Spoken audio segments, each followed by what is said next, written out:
Hey guys, Kendra for Legend of Tomorrow, Season 1, Episode 5, Failsafe, and I was basically cautiously optimistic about this episode, mainly because of the fact that you guys know I did not really like last week's episode. I thought last week's episode had some good stuff, but ultimately didn't really work. A lot of the things, they didn't really utilize the time period very well, and they didn't really do much with it, and I didn't know this episode was going to be, but I gotta say, as its own, this episode was awesome. It was a great rescue mission. I love seeing the team rescue each other. It still had some things that I wasn't exactly happy about, I definitely will say that. There were just some things that I really don't think were as well utilized as they could have been, but I can't really complain because this episode was definitely a lot better than last week's. I mean, there were some really great scenes in this episode, there were some really great things I loved about it, and I can't wait for next week's episode. Next week's episode is going to be awesome. Let's just get into this episode because there's a lot to get into, and like I said, I overall really did enjoy this episode. This was a really good one. So we open up with Stein and Cisco, supposedly, discussing the Firestorm Matrix, and Cisco refers to himself as Sir. He's not acting like Cisco. This is Cisco, he's very cocky. He's wearing like a suit, which is not something that he usually wears. And Cisco's lying about how he works at GQ. I mean, that's so Cisco, but it's so not. There's just something off about him. And Stein realizes that he's hallucinating, he's not actually in Star Labs, and Cisco quickly transforms into Volstock, who I was much more into this plot in this episode. I don't know, maybe there was just too much going on last week, but I really couldn't, fully pay attention to everything that was going on last week because I just felt there was too much going on. Here, it was a lot more straightforward, and I gotta say that Volstock in general, very threatening. I really liked her as a villain. I hope we see her again. We see Savage walks in, tells Stein that he not only remembers him from 11 years ago when Stein bought a warhead, he also knows that he's a time traveler. And of course,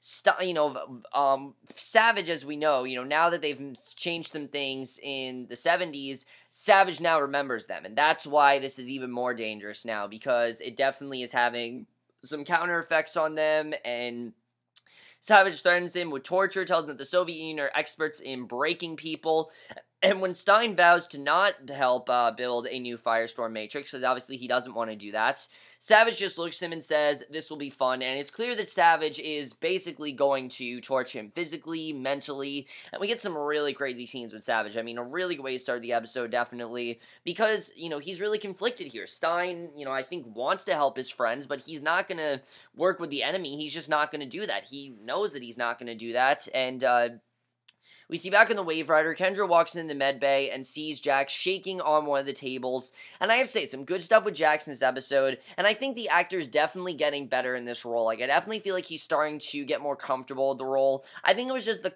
first few episodes, I think he was still getting used to it. Here, he seemed a lot more confident. Jax says he hasn't slept since the Soviets captured Stein, says he can feel Stein's fear, and I really like the scene, especially after that whole fallout they had last week, which I still feel was kind of pointless. I really like this because it shows Jax's genuine concern for Stein. This is the bonding I want these two to have. I don't want these two to be at each other's throats. I don't want these two to be manipulating each other. I want it to be like this. I mean, Jax can't function without Stein. He needs Stein. He can't be Firestorm without Stein. They are two halves, and they need each other, and obviously, he's not used to being alone without Stein, and I really like seeing that. And we see a lot of dynamics like that in this episode. Like, Cole doesn't have Heatwave. I mean, he doesn't have his own brother. It's really interesting.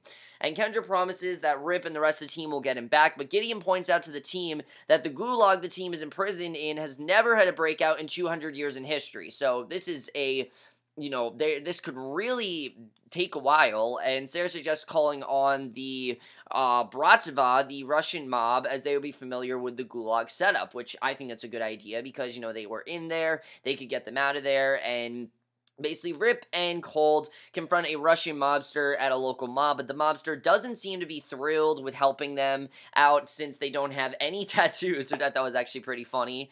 And I liked Rip in this episode. Rip, you can tell, is very determined, and he knows that he fucked up, and he wants to, make up for that, and I like seeing that.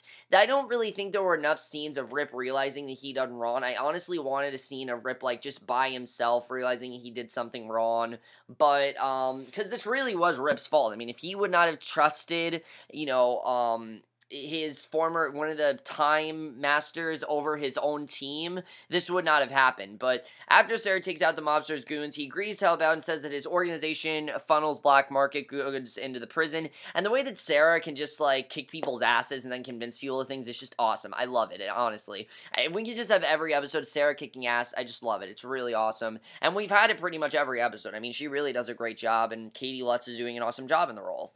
So basically, Ray and Heatwave are getting acclimated with their prison, and there's some really crazy things. I mean, I like seeing these two together. Like I said, Ray, Captain Cold, and Heatwave, they work really well together, and especially Ray and Heatwave. Ray tries to be friendly with the other prisoners, but Heatwave tells him to focus on staying alive through the night, because that's the main thing that they need to focus on, is staying alive. And, you know, if they don't, obviously, they need to stay alive. They can't focus on interacting with the other prisoners, and that's what they need to do. So back at Wave Rider, Rip benches Kendra and Jax because they're the two people that Savage wants the most, which would make sense, obviously. He wants to go after them. And after prepping Stein and Sara, he pulls Sara aside and shows him a projection of the future in which it shows her a projection of the future in which Russian firestorms wreak havoc on Star City, and Rip then asks Sara to act as a contingency and kills Stein should their mission fail. Now, this is really big. I mean, he's literally telling her to take out Stein, and this is very interesting. It would make sense, because if Stein does end up working with Vostok, she might have to kill him, because we know how powerful Vostok is. We know how manipulative Vostok can be. She might have to kill him, and it's pretty crazy to think about, but just knowing that Sara might have to kill him is really crazy, and definitely very insane stuff there. But I really like the way this was handled, I have to say. I mean, definitely really interesting stuff there. Knowing that these firestorms, you know, they just wreak havoc, knowing this could happen, I mean, it's really crazy, and I like that there was definitely the stakes were really high in this episode. Like, it really felt like this could not work out. And I definitely like seeing that. And again, I don't really think they utilized the 80s very well. Like, I wanted more of the 80s. That's really my thing here. I wanted to see more of the 80s. I wanted to see some more fun interactions. And I get that there's no time for that in this episode, but I just wanted more. I didn't feel like we were in the 80s. It just felt like some random time period. I understand we're in the Cold War, but they really didn't do anything with the time period. And that's one of the best things the show does. And another thing that this episode did very well is the camaraderie. I definitely will say that. And the episode was very dark and the stakes are very high. I understand that. I just wanted them to do more of the time period. I really did. So while arming themselves for battle, we see that Cold confronts Sara about her side mission and points out that he's never left a man behind or killed a partner during a heist. And I like this scene. You can tell that they're really trying to put Cold in this hero's direction, and Cold really wants to be a hero, and he's never really killed anyone, and, you know, basically, you shouldn't kill someone you're working with, and Cold suggests that Rip's a bit more manipulative than he lets on, but Sara seems convinced that killing Stein might be the only way to ensure the timeline doesn't get irreparably damaged, because, yeah, it really could have some effects, but I get what Cold's saying, that you can't just leave someone behind. I mean, that's like if Cold were to kill Heatwave. He would be devastated if he did that. Sara killing Stein, yeah, it's not as big as a deal, but it is because Stein is one of the most important parts of the team. They need him. How is Jax going to function without him? I mean, she really needs to think about what she's doing here, and I think they really did that very well here. And Stein not really trusting Rip, he should do. I mean, Rip is, again, the one that got them into this situation, so I understand why Stein really doesn't trust Rip. I mean, it makes sense. So, Ray continues to talk to the prisoners in an attempt to find out where Stein is over Heatwave's warnings. You know, he doesn't think it's a good idea because, one, he doesn't know what the prisoners are going to do. Two, he just wants them to get the hell out of there. And although he finds an older prisoner willing to talk, a large prisoner picks a fight with Ray, and basically Heatwave chooses to play with Ray's lighter rather than help his teammate out, which is totally something that Heatwave would do. And I love his, like, lust for violence. It's great. I love it. So Vostok offers Stein some food in exchange for his help with a new Firestorm Matrix, but Stein stubbornly refuses, and when Stein suggests that she just build another thermocore, thinking it would take the Russians years, you know, it's a good distraction for them, Vostok reveals she already built a spare, and Stein says that if Russia succeeds in creating a nuclear man, the Americans will retaliate, but that Vostok wants mutually assured destruction because Russia will rebuild itself even stronger from the ashes. As we know, Vostok wants to be like the next Hitler. He wants to take over everything. He wants to be the supreme ruler, and that's what he wants. He wants power. It makes sense why he wants destruction, because it is a good distraction. If there's a bunch of, if there's wars going on, things like that, nobody can really stop him. I mean, that's one of the reasons why Hitler came to power, because he made everyone feel that he could make this difference and things like that. We're talking about right now in my history class, a good connection, but like, it really is true. That's one of the reasons why he came to power, because he made everyone think that he was this powerful god, and I love seeing that. I mean, not love seeing that, but obviously not love seeing that. Hitler was a terrible person. There's nothing more I can say about that, but I really feel that's what, Savage wants to do. He wants to come to power, and definitely you can see that. And I don't know if Vostok necessarily knows that. She's clearly working with him, but I don't know if she realizes how powerful that Savage really is.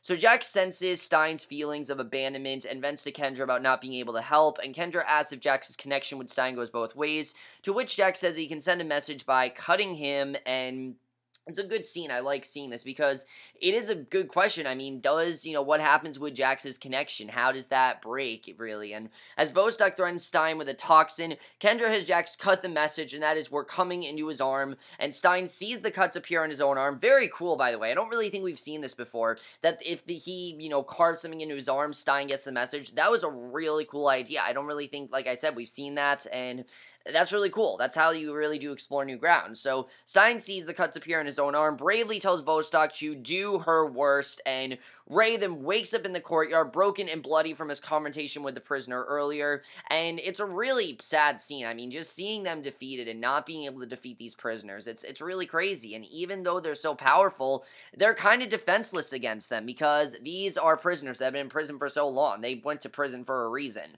And when he's led back to his cell, Ray confronts Heatwave about not helping him, but basically, he calls him a fool that had that beat down coming, and that it was his fault that it happened. And the Russian guard who beat up Heatwave last episode then pulls the two out of their cell, and that night Rip, Sara, and Cold begin their breakout attempt. As they sneak into prison, we see that Cold tells Sara to kill Stein with her bare hands so she remembers exactly who she's going to kill. Because, don't just use a weapon, things like that. Make sure that she does it with her bare hands so she remembers it, and it's clear that he's trying to tell her, look, if you're gonna do this, you need to do this, like, just do it just go, no weapons, just free for all, and just kill him. Just do that. That's what he wants her to do, and you can't really, it's clear he doesn't want her to kill, but it's clear that she's not going to listen to him, and he knows that.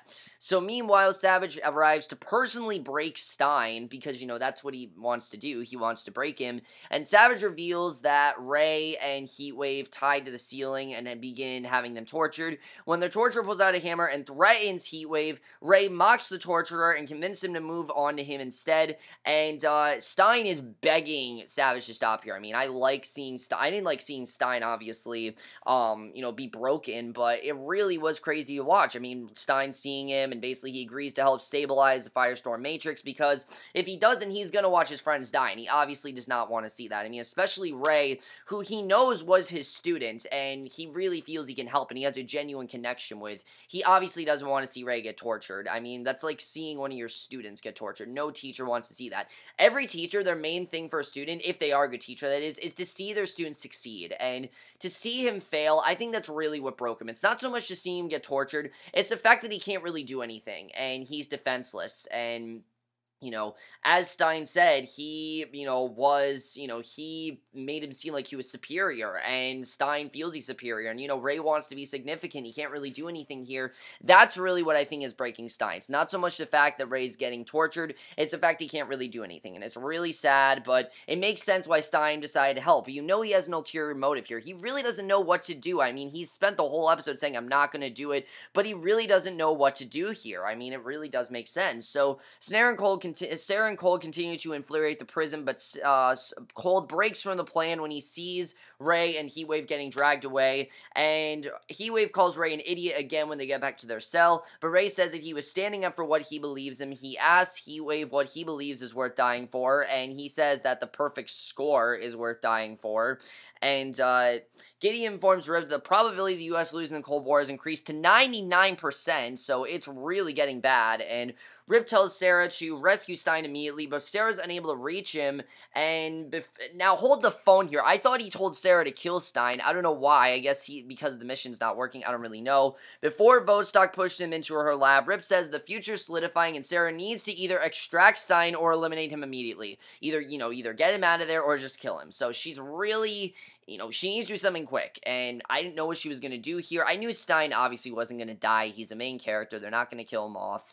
But inside the lab, Vostok tells Stein to give him the formula, but Stein instead tells her about the collapse of the Soviet Union, and hearing about her country fall shakes Vostok, but she tells him to proceed with the formula, and that was awesome. The way that he basically schooled her and told her, hey, this is what's going to happen to your country, just so you know, your country's going to completely collapse, and you see that she's scared, and the way that he was able to do that without any weapons was just awesome. That's one of the reasons I love Stein as a character. The way he can invoke fear in someone just by using words is awesome. You know who else can do that? Hitler did that, and I'm not trying to compare Stein to Hitler. Obviously, Hitler was a terrible person, but just in many ways, that's kind of what I like about Stein, the way that he's able to invoke fear, but in a positive way. Hitler did, of course, in like a manipulative way, but the way that Stein did it, I thought that was awesome. I love that, and... then we see Jax and Kendra, we see inside the lab, Vostok tells Stein to give him the formula. Oh, I just read this. So Jax and Kendra then confront Rip about not deploying them into the field because obviously they don't know why they're not there. And Jax says that he just needs to touch Stein to break him out of the gulag. And Kendra says that she can fly him into the gulag if Rip creates a distraction. And basically... they want to get out there. They want to get out there. They don't want to sit behind. And it makes sense. I mean, the past few missions, they've been little things here and there. Like, take Savage's finances. They didn't care as much, but their friends are in danger. This is a part of their team. And knowing that they could die, obviously they want to get in there and prevent that from happening because they just feel they need the whole team there. And it makes sense. And I like that he finally listened to them. He wasn't stubborn here. Because as we know last week, he just, for whatever reason, did not have them, at all. He had Sara and Kendra focusing on the next mission rather than have them involved in this. And this is the second time that Kendra's not involved in something, so I like that he finally let her be involved with this. So Cold frees Heatwave, but tries to leave an unconscious Ray behind, and, because obviously he's going to choose Heatwave over him, but Heatwave refuses. Ray took a beating from him, and it's a really nice scene. I really like that Heatwave didn't let Cole just leave Ray behind, because Ray does care. Ray cares. He wants to help them, and I like this bonding that these two have. It's really good. I really do enjoy what they're doing with that. So Stein gives Vostok the Firestorm formula, but Vostok realizes that something's missing, and when she sees the message on Stein's arm, she realizes that Firestorm needs two bodies and that Stein is the missing piece, and Vostok says that she'll act as Stein's other half for the Russian Firestorm, and it's clear that she's trying to manipulate him. She's trying to say, okay, I understand this is going to go. I'm just going to do what Jax does, and outside the prison, Sara's got a sniper rifle and is aiming towards Stein. Such a cool scene. But again, you don't know if she's going to kill Stein or not. You don't really know if she's going to do this. She sees Kendra drop Jax off in the courtyard and asks Rip what he's doing, to which Rip replies that they have a plan, and when Jax springs towards the breaker, Sara shoots one of the guards, and Jax shuts off the power to the prison, but not before taking a bullet in his leg, and with the power out, the electromagnetic locks to the prison open up, allowing Cold and Heatwave to escape in the resulting riot, and on their way out, Heatwave tosses his torturer into a cell with a prisoner, and basically Heatwave gets Ray to safety, and while Cold heads back into the prison because he has something to do, and we don't know what that something is that he's going to do. Basically, Savage senses Kendra's presence, re-enters the prison to find her. Obviously, he wants Princess Shiar because he's in love with her, as we know. And meanwhile, Vostok powers up the Firestorm core. Some guards lead Stein through the courtyard towards the courtyard, which Sara gives a clean shot. And Cole tells her not to take the shot because that's not who she is anymore. She's not this person that just kills. And I like this scene. I mean, again, Cold was a villain in The Flash, and he's really acting as her mentor. And it makes sense why Sara wasn't good at training Kendra, because she still has this bloodlust in her, and I like he's telling her, this is not who you need to be. And she lets Stein enter the core. As we know, I think Sara's just been very confused about who she really is, and she thinks that she's this, killer, but she's really not. And she lets Stein enter the core. Vostok merges with Stein to become Firestorm, but Stein says without the Firestorm splicer, the thing on Firestorm's chest, she's unstable. Savage confronts Kendra in the lab as she's playing explosives. However, Rip sneaks up behind Savage, pulls his gun on him after getting his watch back from Savage that he stole 2 episodes ago. He blows up the lab with Savage inside, and that was awesome. Obviously, he's going to regenerate, but for right now, he's gone, and I like that they actually succeeded. They succeeded in this mission. They didn't fail. It seemed like every episode they were failing, and for once they succeeded. I like seeing that. The stakes really seem high, and it was honestly a really great scene. I really love the way this was done, and everyone really played a major part here. That's something else I really liked. In the past, we've had these really underwhelming scenes because not everyone's really played a part in it, and here everyone really did. I really like seeing everyone do something significant. It was awesome to watch, and I loved it. So, basically, the Vostok Firestorm exits the core, begins blasting prisoners. Jax appeals to Stein, helps him gain the upper hand over Vostok. Stein forcibly unmerges from Vostok. The entire team escapes as Vostok goes nuclear and just blows up. I mean, really awesome scene, I have to say. Really good stuff there. I definitely really loved the way that was done. Really good stuff, definitely. So, back on the Wave Rider, the team celebrates their first successful mission. Basically, we see that Heatwave acknowledges Ray's sacrifice, and Jax and Stein patch things up, their celebration. So if you guys can't tell, not only did I have to stop that video, not only was I interrupted, but now it's the next day. I did not get a chance to finish the video till now, which really sucks, because I was right at the end of the episode, right there, and let's just get back into it, because I want to talk about the ending of this episode, because probably the best ending to the show so far, without a doubt. I love the ending to this episode. Back on the Wave Rider, the team is celebrating their first successful mission because, as we know, this is the first time they've succeeded. I mean, all these other missions, they've been failures. They really haven't gone well. And yeah, some things might have gone right, but most of them have not worked out well at all. And like I said, something I loved is that each one of them really had something to do in this mission. And things are really good. We see that Heatwave acknowledges Ray's sacrifice and how he's not this cowardly person that he thought he was. Because, Heatwave thought that Ray was this big talker and that he really wasn't going to help them in any way. And he realizes that, no, he really does care about them. And I like seeing that.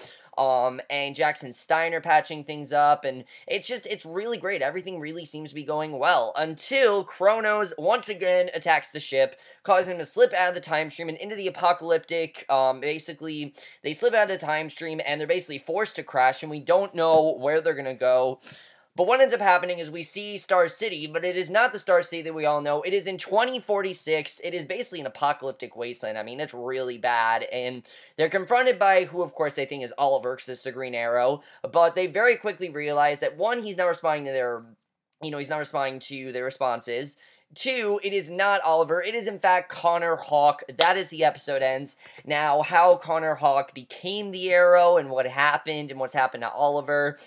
Is this Oliver's son? I mean, we don't really know. Very interesting stuff. And I remember when William was introduced, that a lot of people said that this is going to be Connor Hawke. That, Oliver's son was going to be Connor Hawke. But no, and it makes sense to finally have Connor Hawke, because this is a character that everyone's really wanted. It goes with the comics. It makes sense. And I'm really interested in seeing what's going to happen here, because now they're stuck in 2046, and this is definitely going to be interesting to see what happens with that. Next week's episode, I know, is going to be fantastic. I can't wait for next week's episode, definitely. I mean, here's my thing with this episode. The reason I loved it so much is because, one, it was a much darker tone, and it really felt like I said, things were at risk. And that's something you want with an episode like this. You don't want it to be like, oh, everything's gonna be okay. It really seemed like things weren't gonna be okay after this episode. And even though we knew that certain characters were not gonna die, they really made us worried, and I like the way they did that. There are some things, like I said, the fact that Rip, I'm not loving Rip. I'm not loving Rip lately. I'm really not. I think a lot of Rip, I don't really know what he's trying to do, if he wants to just do things on his own terms, but come on, man. This is your team that you assembled. They should get a say. It doesn't really seem like he gives them much of a say, and it really makes him come across as a dick, and especially when it's supposed to be our main character of the show, the guy that assembled this team, really shouldn't come across as a dick, and he really is, and Also, Kendra. I've heard a lot of people say that Kendra's severely underused. Yes, please give Kendra something to do, because all we've seen of her so far is her luring the Cheese Princess Chiara and her getting over Carter's death. Now that she's over Carter's death, just do anything else there. I don't care what it is. But I really like this dynamic that's, starting to go on between Cold and Sara. It makes sense why these two are starting to get along, because they're very similar. Cold has been this villain, and he's been very confused as to, is he a hero villain? And Sara as well. Ever since she got back, she's had this, much more increased bloodlust and things like that, and I like the way these two are bonding. I think it's very good for them. I like seeing that. I definitely think that's really great that we're seeing all that happen.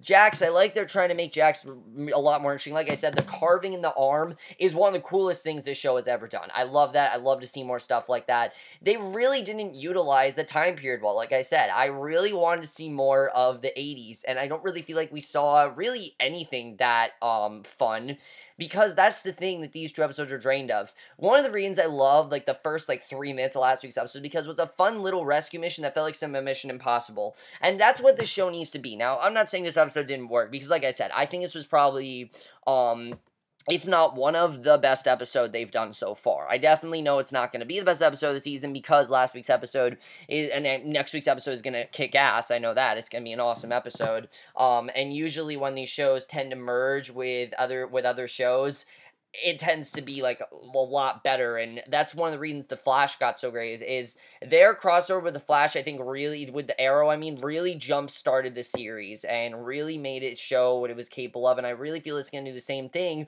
for Legends of Tomorrow, because people are talking about Legends of Tomorrow, that's how they felt about the Flash at first, and I like hearing about this. Now I will say that definitely Legends of Tomorrow is it has a long way to go before it is the Flash season 1. I definitely will say that, but I do think it'll eventually get there. I really do think it will.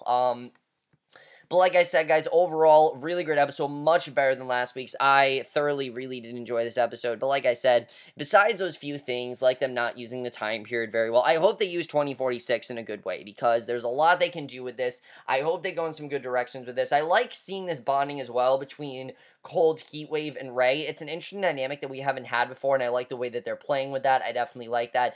And I also feel like the team is just getting a lot closer. As these missions go on, they start to look out for each other more. They start to care more about each other. They're not just doing this, to save other people, which I like seeing, because that was, there were reasons why they decided to do this, and they all had their own reasons, but it really seems like now they're really starting to work as a team, and I really like seeing that. I want them to work as a team. I want them to function properly, and I'm glad that we're seeing that. That's something that I want to see in the show, and I think they're doing a very good job with that. But overall, guys, I don't know what you guys saw this episode. Like I said, really loved this episode, much better than last week's. This is definitely more what the show needs to be. Again, few issues here and there, but definitely closer to what I want the show to be. And I will see you guys in my next video, which will be for, I think, Pretty Little Liars. I'm not really sure. I definitely will be reviewing it, and I will see you guys for that. Okay, bye.